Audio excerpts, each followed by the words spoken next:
News 10 ആദ്യം പോകുന്നത് അട്ടപ്പാടിയിലെ ആദിവാസി യുവാവായിരുന്ന മധുവിന്റെ കൊലപാതക കേസിൽ നിർണായകമാകാൻ പോകുന്ന ഒരു വിധി പ്രസ്താവം ഇന്ന് ഉണ്ടാകുന്നു. ഹൈക്കോടതിയാണ് ഇന്ന് ഈ കേസിൽ വിധി പറയുക. കേസിൽ പ്രതികളുടെയും സർക്കാരിന്റെയും അപ്പീലുകൾ ആണ് ഹൈക്കോടതി പരിഗണിക്കുകയും വിശദമായി വാദം കേൾക്കുകയും ചെയ്തത്. കേസിലെ പ്രതികൾക്ക് ജീവപര്യന്തം ശിക്ഷ നൽകണം എന്നും വിചാരണ കോടതി വെറുതെ വിട്ട 3 പ്രതികളെ ശിക്ഷിക്കണം എന്നുമാണ് സർക്കാരിന്റെ അപ്പീലിലെ ആവശ്യം.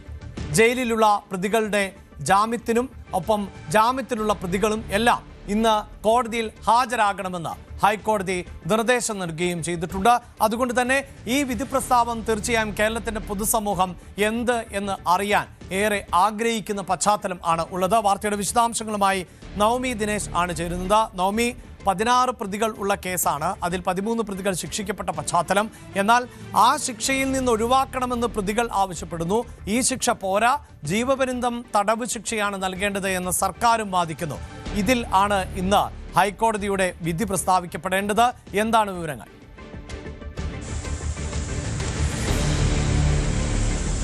അഭിലാഷം, നമുക്കറിയാം കേരള മനസാക്ഷിയെ തന്നെ നടുക്കിയ ഒരു കേസായിരുന്നു അട്ടപ്പാടി മധുവിന്റെ ആൾക്കൂട്ട കൊലപാതകം. അതിനുശേഷമുണ്ടായ കേരളത്തിലെ കോളിളക്കങ്ങൾ ഇപ്പോഴും തീർന്നിട്ടില്ല. ഇതിൽ വിചാരണ വേളയിൽ പോലും ഈ മധുവിന്റെ കുടുംബത്തിന് നീതി ലഭിച്ചിട്ടില്ല, മധുവിന് നീതി ലഭിച്ചില്ല എന്ന സമൂഹം ഒന്നടങ്കം പറയുന്ന സാഹചര്യമായിരുന്നു. പ്രോസിക്യൂഷൻ പോലും കൃത്യമായി ഈ കേസിന്റെ വിചാരണയിൽ ഉടനീളം ഉണ്ടായിരുന്നില്ല. പലപ്പോഴും പ്രോസിക്യൂഷൻ മാറി, അതോടൊപ്പം തന്നെ ജഡ്ജിയിലും മാറ്റമുണ്ടായി. വാദം കേൾക്കുന്നതിന് പോലും വലിയ കാലതാമസമുണ്ടായി. ഏകദേശം 4 വർഷത്തോളം നീണ്ട ഒരു വിചാരണകൾക്കൊടുവിലായിരുന്നു ഈ പ്രതികൾക്ക് ശിക്ഷ വിധിച്ചത്. അതിൽ 2 പ്രതികളെ വെറുതെ വിട്ട നടപടി തുടക്കം മുതൽ തന്നെ വിമർശനം ഉയർന്നതായിരുന്നു. പ്രത്യേകിച്ച് അതിന്റെ ദൃശ്യങ്ങളടക്കം നമ്മൾ കണ്ടതായിരുന്നു. സമൂഹ മാധ്യമങ്ങളിലടക്കം വലിയ വേദനിപ്പിക്കുന്ന, അതായത് വിശപ്പ് സഹിക്കാൻ വയ്യാതെ മോഷ്ടിച്ച അല്ലെങ്കിൽ ആഹാരം മോഷ്ടിച്ചു എന്ന കുറ്റമായിരുന്നു മധുവിനെതിരെ ചുമത്തിയിരുന്നത്. മാനസികമായി വെല്ലുവിളി നേരിട്ട ഒരാൾ കൂടിയായിരുന്നു മധു. അത്രയും കരളലിയിപ്പിക്കുന്ന ദൃശ്യങ്ങളായിരുന്നു മധുവിനെ കൊലപ്പെടുത്തുന്ന അല്ലെങ്കിൽ ആൾക്കൂട്ട വിചാരണ. അതിനുശേഷം ഉണ്ടായിരുന്ന കോടതി വിധിയിൽ പോലും വലിയ അതൃപ്തി നിലനിന്നിരുന്നു. മധുവിന്റെ കുടുംബം തുടർന്ന് ഹൈക്കോടതിയെ സമീപിക്കുകയായിരുന്നു. അന്ന് കേസിൽ 16 പ്രതികളായിരുന്നു ഉണ്ടായിരുന്നത്. അതിൽ 14 പേർ കുറ്റക്കാരാണെന്നായിരുന്നു മണ്ണാർക്കാട് പ്രത്യേക കോടതി കണ്ടെത്തിയത്. അതിൽ 4ാം പ്രതി അനീഷിനെയും 11ാം പ്രതി അബ്ദുൾ കരീമിനെയുമായിരുന്നു വെറുതെ വിട്ടത്. 13ാം പ്രതിയെ മനഃപൂർവ്വമല്ലാത്ത നരഹത്യയ്ക്ക് 7 വർഷം കഠിന തടവിനും ശിക്ഷ വിധിച്ചിരുന്നു. 16ാം പ്രതി മുനീറിന് 3 മാസം തടവും 500 രൂപ പിഴയുമാണ് വിധിച്ചത്. അങ്ങനെ 3ാം പ്രതിയായിട്ടുള്ള മുനീർ അതായത് ആ ഒരു ശിക്ഷാവിധി കഴിഞ്ഞു, 3 മാസത്തെ ശിക്ഷാവിധി കഴിഞ്ഞ് പുറത്തിറങ്ങുന്ന സാഹചര്യമായിരുന്നു.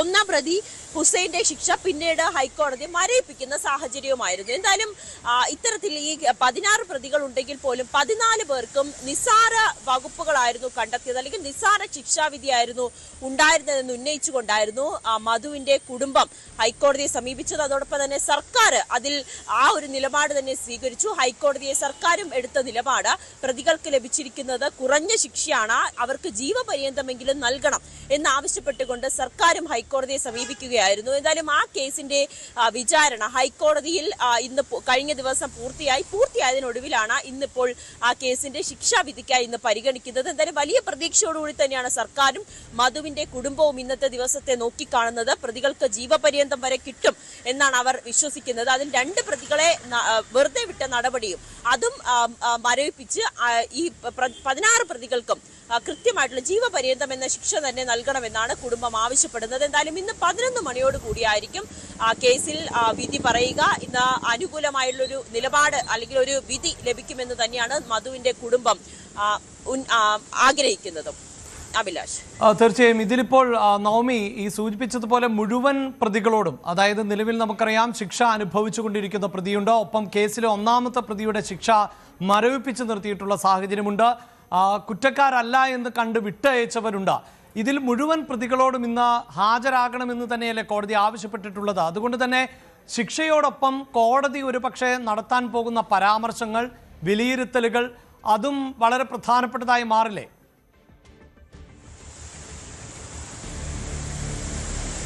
അതെ അഭിലാഷ്, എന്തായാലും ഏതാനും നിമിഷങ്ങൾക്കുള്ളിൽ തന്നെ എല്ലാ പ്രതികളെ 16 പ്രതികളെയും കോടതിയിൽ ഹാജരാക്കും. അതിൽ 14 പേരെയും കോടതിയിലെത്തും. 16 പേരും കോടതിയിലെത്തുമെന്നാണ് നമുക്ക് അറിയാൻ സാധിക്കുന്നത്. അവർക്ക് എന്താണ് പറയാനുള്ളത് എന്നുകൂടി കോടതി ഇന്ന് കേൾക്കും. അതിനുശേഷമായിരിക്കും ഇന്നത്തെ വിധി എന്താകും. ചിലപ്പോൾ ഇന്നായിരിക്കും വിധി പറയുക, അല്ലെങ്കിൽ മറ്റൊരു ദിവസത്തേക്കായിരിക്കും വിധി ഉണ്ടാകുക എന്നാണ് നമ്മൾ പ്രതീക്ഷിക്കുന്നത്. എന്തായാലും ഇന്ന് കോടതി ഈ പ്രതികളെയും കേൾക്കുമെന്നാണ് അറിയാൻ സാധിക്കുന്നത്. 16 പ്രതികളോടും ഹാജരാകാൻ ആവശ്യപ്പെട്ടിട്ടുണ്ട്. ഈ വിചാരണയിലുടനീളം, അതായത് ഹൈക്കോടതിയിലെ വിചാരണയിലുടനീളം പ്രോസിക്യൂഷൻ അടക്കം വാദിച്ചത് പ്രതികൾക്കെതിരെ കൃത്യമായിട്ടുള്ള തെളിവുകളുണ്ട്. അതിൽ ഒന്നാമതായിട്ടുള്ളത് ഈ മധു ഈ വിചാരണ നേരിടുന്ന, അതായത് മധു ആൾക്കൂട്ട വിചാരണ നേരിടുന്നതിന്റെ കൃത്യമായിട്ടുള്ള ദൃശ്യങ്ങളുണ്ട്. അതിൽ മധുവിനെ കെട്ടിയിടുന്നു, മർദ്ദിക്കുന്നു, അസഭ്യം പറയുന്നു. ഇതെല്ലാം അതായത് വളരെ വേദനിപ്പിക്കും. നമുക്കിപ്പോഴും അറിയാം, ആ ദൃശ്യങ്ങളെല്ലാം നമ്മൾ കണ്ടതായിരുന്നു. അത്രയും മനസാക്ഷിക്ക് പോലും വളരെ വേദന നൽകുന്ന തരത്തിലുള്ള ദൃശ്യമായിരുന്നു അന്ന്. അത് ഈ പ്രതികൾ തന്നെയായിരുന്നു സമൂഹ മാധ്യമങ്ങളിലൂടെ ഇത് പുറത്തുവിടുകയും പിന്നീട് ഇത് വലിയ ചർച്ചയാകുകയും പോലീസ് കേസെടുക്കുകയും ഒക്കെ ചെയ്യുന്ന സാഹചര്യം ഉണ്ടായത്. അതിനിടയിൽ പ്രതികൾക്ക് ഈ 4 വർഷം നീണ്ടുന്ന ഇതിനെതിരെ വലിയ ആരോപണങ്ങൾ മധുവിന്റെ കുടുംബം, മധുവിന്റെ അമ്മ അടക്കം അമ്മയും സഹോദരങ്ങളും ഒക്കെ വലിയ ആരോപണം ഉന്നയിച്ചിരുന്നു. പ്രോസിക്യൂഷനെതിരെ ആരോപണം ഉന്നയിച്ചിരുന്നു. പ്രോസിക്യൂഷൻ പലപ്പോഴും പ്രതികൾക്ക് വേണ്ടി പ്രവർത്തിക്കുന്ന രീതിയിലേക്ക് കാര്യങ്ങൾ നീക്കുന്നുണ്ട്, മധുവിന് നീതി ലഭിക്കില്ല എന്നൊക്കെ കുടുംബം ആവർത്തിക്കുന്ന സാഹചര്യം ഉണ്ടായി. പ്രോസിക്യൂഷനെ മാറ്റുന്നു, ഈ വാദം കേൾക്കുന്നതിന് വേണ്ടിയുള്ള ജഡ്ജിക്ക് സ്ഥലം മാറ്റം ഉണ്ടാകുന്നു. അങ്ങനെ പല ഘട്ടങ്ങളിലൂടെയായിരുന്നു മധു കേസ് കടന്നു പോവുകയും ഏറ്റവും ഒടുവിൽ വിധി പ്രഖ്യാപിക്കുമ്പോൾ പ്രതികൾക്ക് അർഹമായിട്ടുള്ള ശിക്ഷ ലഭിച്ചിട്ടില്ല എന്ന് കുടുംബം ഉന്നയിക്കുന്നു. സർക്കാരും അത്തരത്തിൽ നിലപാടെടുക്കുന്നു. ഈ ദൃശ്യങ്ങളടക്കം പരമാവധി തെളിവുകൾ അന്വേഷണ സംഘം ശേഖരിച്ച് നേരത്തെ വിചാരണ കോടതിയിൽ സമർപ്പിച്ചതായിരുന്നു. പക്ഷെ അതുപോലും കൃത്യമായി പരിശോധിച്ചില്ല എന്ന തരത്തിലുള്ള ആരോപണങ്ങളൊക്കെ ഉയരുന്ന സാഹചര്യമുണ്ടായി. എന്തായാലും പ്രതികൾക്ക് കൊലപാതക കുറ്റം ചുമത്തി പരമാവധി ശിക്ഷ നൽകണമെന്നും വെറുതെ വിട്ട പ്രതികൾക്കെതിരെ നടപടി വേണമെന്നും ആവശ്യപ്പെട്ടുകൊണ്ടാണ് മധുവിന്റെ കുടുംബവും സർക്കാരും ഹൈക്കോടതിയെ സമീപിച്ചത്. എന്തായാലും ഇന്ന് 16 പ്രതികളും കോടതിയിലെത്തുമ്പോൾ പ്രതികൾക്ക് പറയാനുള്ളത് എന്താണെന്ന് കൂടി ഇന്ന് കോടതി കേൾക്കും. അതിനുശേഷമായിരിക്കും ഇതിലൊരു അന്തിമ വിധി ഉണ്ടാകുക എന്നാണ് നമ്മൾ പ്രതീക്ഷിക്കുന്നത്. എന്തായാലും 2018 ഫെബ്രുവരി 22 തീർച്ചയായും ഈ സൂചിപ്പിക്കുന്ന പോലെ തന്നെ മുഴുവൻ പ്രതികളോടും കോടതിയിൽ ഹാജരാകാൻ ആവശ്യപ്പെട്ട പശ്ചാത്തലം ആണ് ഉള്ളത്. അതുകൊണ്ട് തന്നെ എന്ത് വിധി പ്രസ്താവമായിരിക്കും കോടതി നടത്തുക, അതോടൊപ്പം തന്നെ കോടതിയുടെ ഭാഗത്ത് നിന്നുണ്ടാകുന്ന പരാമർശങ്ങൾ അടക്കം ഏറെ ശ്രദ്ധേയമാകും.